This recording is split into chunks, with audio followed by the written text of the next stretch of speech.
Some people don't want their counsel to be legit because they really don't want you to see.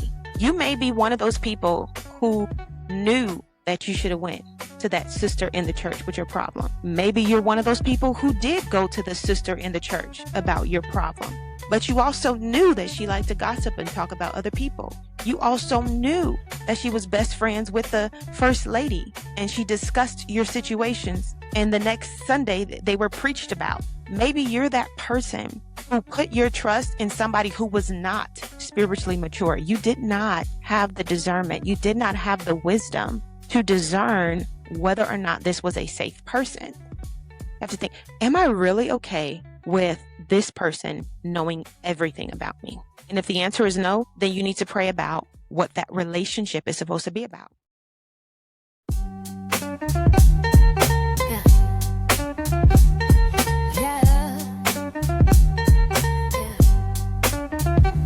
Virtuous woman, wifey tight, does you good and not evil all the days of her life. Working with her hands, she up all night. I don't know what she doing, but she doing something right. The Proverbs 31 woman, she's wise, she's worth more than rubies. The Proverbs 31 woman, the one who fears the Lord. A woman who fears the Lord. A woman who fears the Lord. A woman who fears the Lord. A woman who fears the Lord. Her price is far above rubies. You can't find her in the jewelry.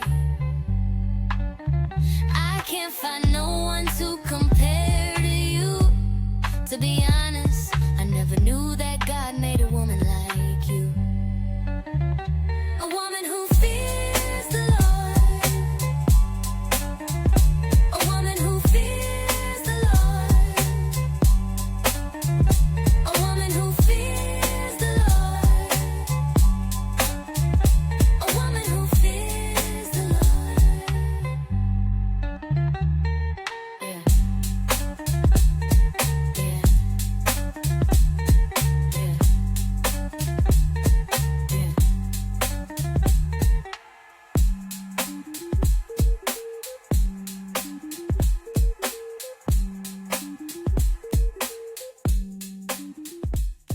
Hey, everybody. Welcome to another episode of Scent of a Woman podcast. I am your host, Angelica Montgomery. Thank you so much for checking out part 1 of this conversation. Please do not forget to subscribe, share, hit that notification bell. Make sure that you get notified whenever there is another podcast. I believe the topic today is extremely important for all women: accountability and mentorship. Accountability comes when you are in a place where you can be accountable to someone. And there's a story in the Bible that I'm reminded of when it comes to this particular conversation of mentorship and accountability. King David, when he was dealing with all of his drama after he, with Bathsheba, right, doing the stuff that he wasn't supposed to be doing. He was supposed to be off to war, but anyways. So after that whole situation happened, God says, listen, the sword is always going to be over your house, and there's always going to be trouble, there's always going to be drama. When we skip over all the other things but get into Absalom, you have an advisor that was supposed to be loyal to King David switch sides, and he really attached himself to Absalom. And when he did that, David knew that he was in trouble. And so when King David was fleeing out of the city, leaving his palace, he prayed that God would make Ahithophel's counsel foolish to Absalom. And in doing so, after he prayed that, he sent one of his other advisors back to Absalom to be there when Absalom got there, to make sure that he could inform on what was happening. He needed a spy in there, and he really wanted to frustrate the counsel of Ahithophel.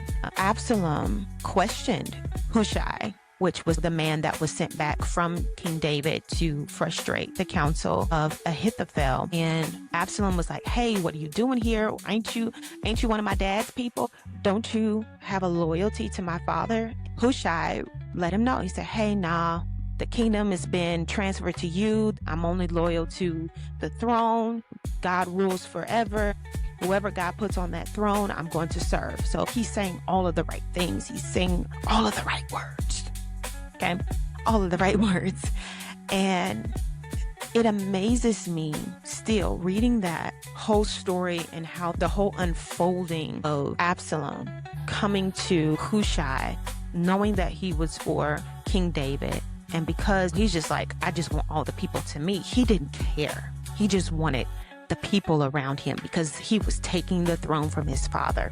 And you can go back and read it for yourself. You don't have to take my word for it. I might be misquoting some things, but the story is the same. It's pretty relevant here. And the thing about when it came time for Absalom to think about what his next step was going to be. So he's taken the palace, he's gone in, and Ahithophel goes, hey, Absalom, you should go in with your daddy's concubines so that you can not only frustrate him, but you can make it known that this is your kingdom now. And Absalom did that.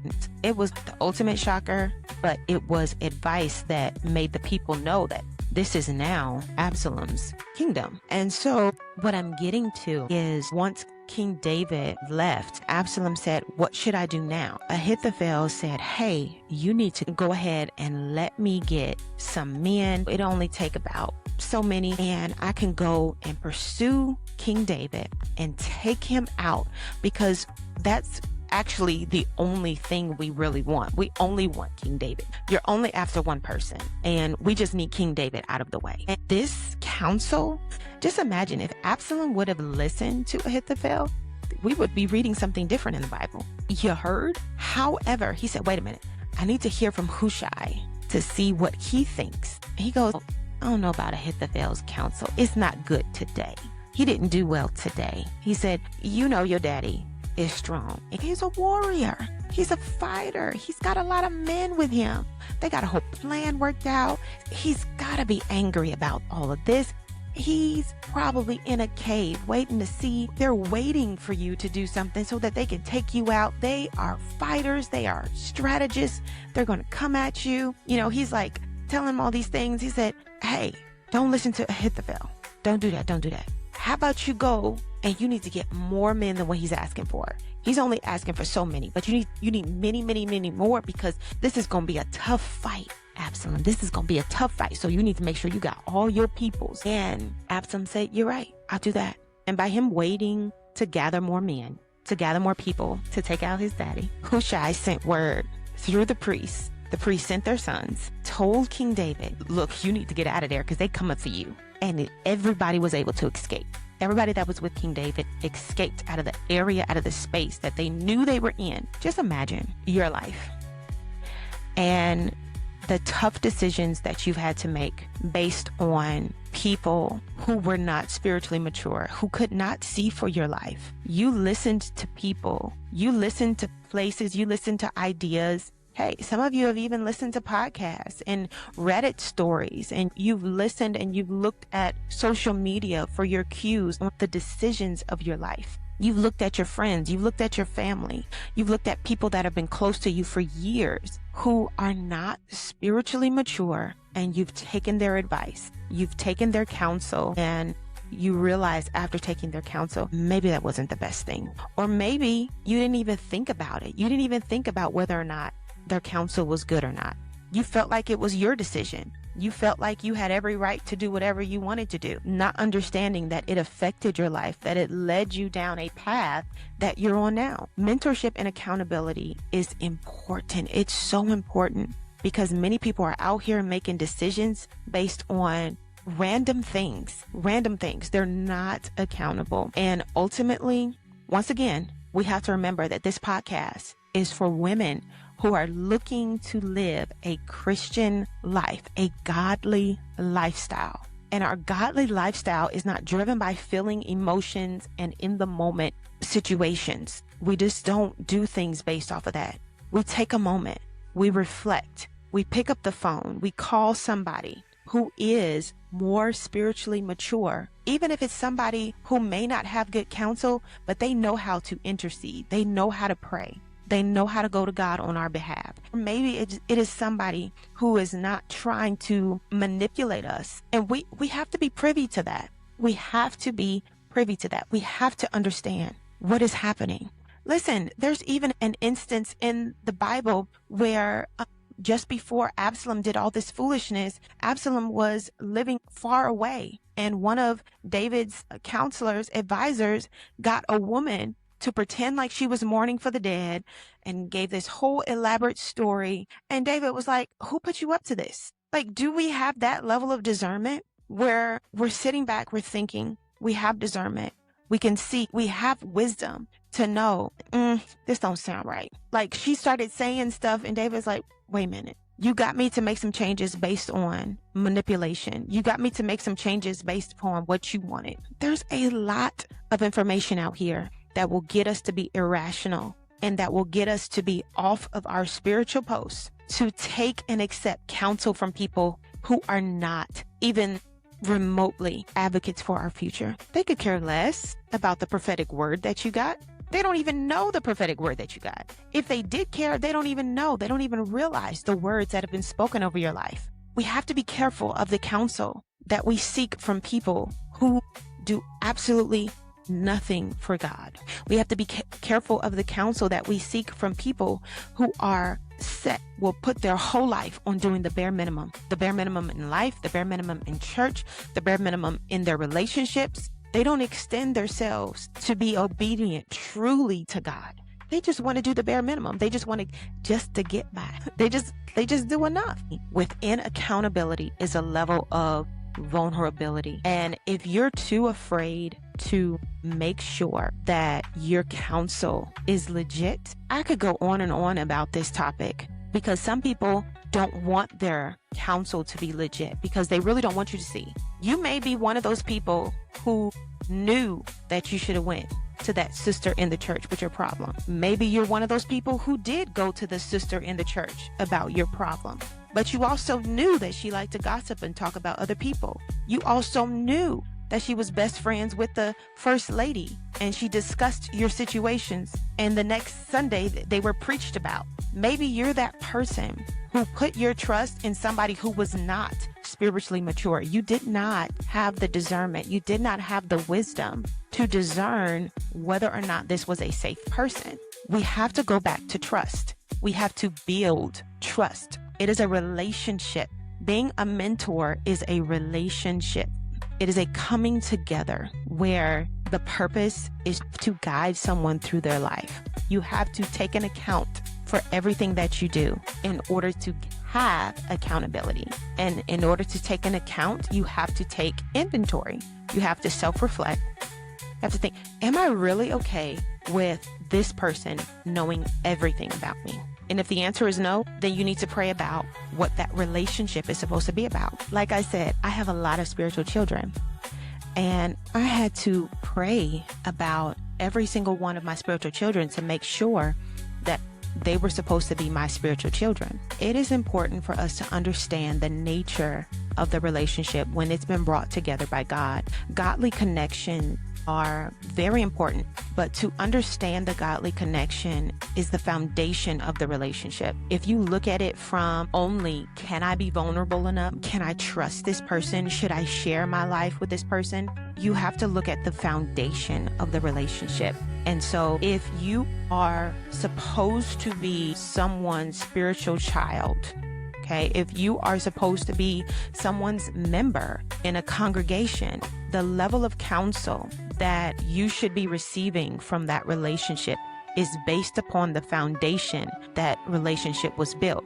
If you are a member of the church that I pastor, there will be a level of counsel that I should give there should be a level of vulnerability that you should be willing to share. You can't always say, I have an unspoken prayer request. Everything will be unspoken. You'll be distant. I won't know who you are. You won't know who I am, save for whatever I preach or teach. When I get up, me saying hi, goodbye, unless we sit down and have a conversation, unless there is a level of vulnerability, unless we share on a more relational level, there won't be any opportunity for counsel. There won't be any opportunity for accountability, and therefore growth would be stunted, and you may not be able to pursue certain assignments and certain milestones within your relationship with God based upon the lack of counsel. It does take other people for you to get where you're going, for you to grow through some things. If we are by ourselves, for ourselves, and at the same time against ourselves, we have already been defeated. And I believe that was a lot of representation scripturally when people would be isolated. I think about people even today that are so duplicitous in their mind when it comes to the counsel, that they will go around and pick different people who are in different stages of life and seek counsel from them. Literally, you'll go and let's say you're having issues in your marriage. You'll go and you'll talk to a single person. You'll go and you'll talk to a divorced person. You'll go and you'll talk to someone who's bitter. I mean, it'll just be insane. We'll talk to people, and sometimes when there's things wrong in our marriage, we'll go and we'll talk to people who are having issues in their marriage. Don't get me wrong. Everybody's going through something. Everybody, deals with things in marriage. However, it's not a healthy growth. You understand? I feel like saying that. Do you understand what I'm saying? It's not always a healthy growth. And mentorship is extremely important. It's extremely important. I didn't believe that it was at one point, and I was doing it this whole time. I was mentoring, counseling, advising. Not everybody. I didn't do it for everybody. I remember going back to the story that I was sharing about being younger and having different young people connect with me. I remember being in a position where I had a slumber party. Okay, I had a slumber party. It wasn't supposed to be a slumber party, but I think about 10 or 12 girls ended up spending the night over my house. And this was a house that I shared with my siblings at the time, so my parents were not there. And I remember just pouring into them, and we were praying and singing and talking about God all night long.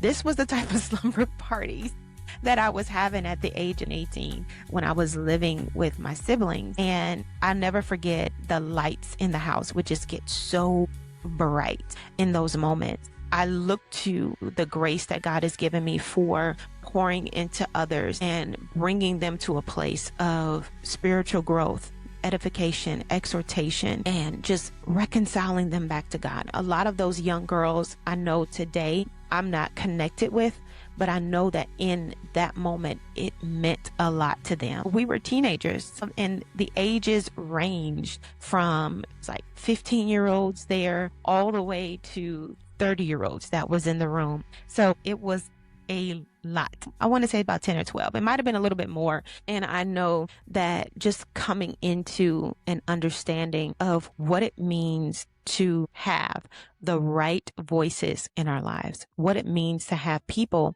who are committed to God in our lives. Not just, I like you, I want you to have a good life, or, I don't even know if people really think that, if they really think about you having a good life. Many people that I've encountered who have people that are under them, if you would, many people offer control. They don't necessarily offer, I want you to have a good life. It's, I want you to do what I want you to do so that you can be committed to me and not committed to God.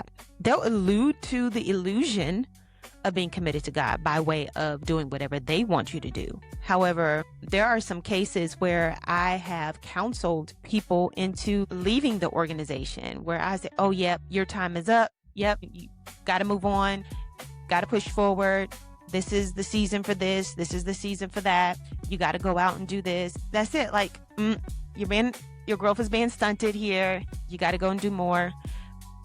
And in so many cases, there are very few leaders who can do that, who can pour into people and say, hey, okay, now it's time for you to go out and be. Over the last few years, God has really impressed upon me to tell a lot of my spiritual children, hey, where are your spiritual children? Where are the people that you're pouring into? Do you have capacity to give to somebody else? Because everyone is looking for guidance, but we're finding it in all the weird, strange places that ultimately disconnect us from the Father instead of pulling us closer to God. A lot of people have these relationships where they are taking from their spirituality rather than building themselves up in their most holy faith.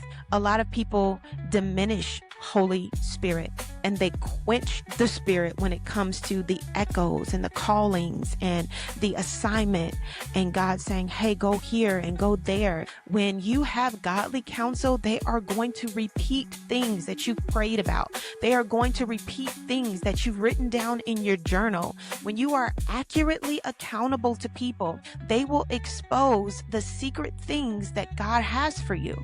When you have someone that is spiritually mature, pouring into your life, there will be an exposure of even secret where the enemy has a plot or a plan for you. They'll be able to see those things for you. And if not, they will be able to navigate you through areas where you can be hidden. It's about the outcome, your life in Christ. Mentorship, accountability for daily living according to God's word, according to what he has declared and decreed for our lives, is 100% about those who are pouring into us. It's about 100% how connected we are to God. It's about 100% our submission to God by way of surrendering our life to him. And those that we encounter, when they are fully invested in God, put a period there. When those that we're connected to are fully invested in God, they will hear for us. They will discern for us. They will seek God on our behalf. Like, oh, how does that happen? How does that come about? Listen, I'm going and praying and meditating on God's word, and God will tap me on my shoulder. Hey, I want you to say this to this person. I want you to remind this person about this and this. I want you to tell them that they need to do this. This is their next step. I don't have the whole picture all the time. I don't have the whole story. It's based upon the connection. And when I'm connected to God, I can hear for myself and I can hear for those that I'm leading or those that I'm guiding, those that God has put in my charge. And I know for a fact that we're having this conversation this way because many of you don't know what it's supposed to look like. Many of you have never encountered accurate mentorship, spiritual guidance, spiritual teachers, spiritual parents. Many of you have never encountered what it's like to really look up to someone to pour into you, who can say, hey, see you going the wrong way. God talked to me about you in this and this and this. We've got to build that trust. Now, granted, I know that there are some of you who would like to submit to certain people, or you consider them as a godly guide or a godly advisor, a godly counselor.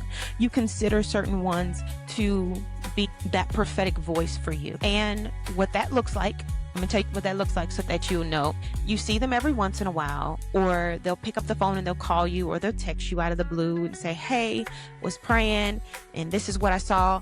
And that's great. That's perfect. That's fine. I believe that what we're in need of in this hour is those who truly are walking with us, who we can be accountable to, where they don't have to wait for God to interrupt their prayer time. They don't have to wait for God to send a prophetic word to them by way of them having devotion and hearing God for themselves. You know, I was in prayer and this is what was happening. Yes, I have those moments for my spiritual children, but I also talk to them on the regular. And once again, once the foundation of the relationship has been set, then you can determine what level of accountability, what level of counsel on my part, I'll be able to give to that person based upon what we have discovered and what we have uncovered concerning the situation, place, person, thing, idea, life event, whatever it is. I want to encourage you to continue to pray, continue to be open to discernment, pray for God to give you wisdom. He does not withhold it. according to the Bible, when we pray for wisdom, God does not restrict it. It is up to us to discern who is for us. It is up to us to discern the counsel that is around us, the people that are speaking into our lives, the people that are speaking into our homes, into our children, that are connected to us, that are pouring into us. It is up to us to discern and to recognize those who are truly for God in our lives and those that are truly for themselves in our life, who just want to take up space and just see how many people they can control and sway, or just keep living a subpar life. Because I've encountered some of those people too. Like, well, just do the bare minimum just like me. Oh, you don't got to do all that. Start a business. What for? Listen, don't get me started with people who do that sort of things, because it can really deter people. When there is a person who has not heard from God, who does not hear from God. So let's start with that. When there are people who do not hear from God and they deter you from the assignment, you've journaled, had prophetic words, dream, vision, God's given you the blueprint, and you go and share with someone who you consider an advisor or someone who you consider to give good counsel, and they deter you from the very thing that God's been laboring with you about. We have to have enough discernment. There's something in the water. There's something in the Kool-Aid that I'm not going to drink. We have to consider those that are around us, those that are pouring into us, because we have to have the right voices. All right. This has been one of those conversations, and I want to invite you to check out our website, www.scentofawomanpodcast.com. You can connect and become a member and join our community there. Do not forget to make sure that you subscribe so that you can get any information and get connected to what we're doing next. If you are looking for a life coach, someone to mentor you or encourage you on this life's journey, go ahead and check out scentofawomanpodcast.com or go to angelicamontgomery.com, where you can connect with me to get started. Do enjoy the rest of your day, whether it's morning, noon, or night. I enjoy talking with you, and I will see you next time. I can't find no one to compare to you. To be honest, I never knew that God made a woman like you. A woman who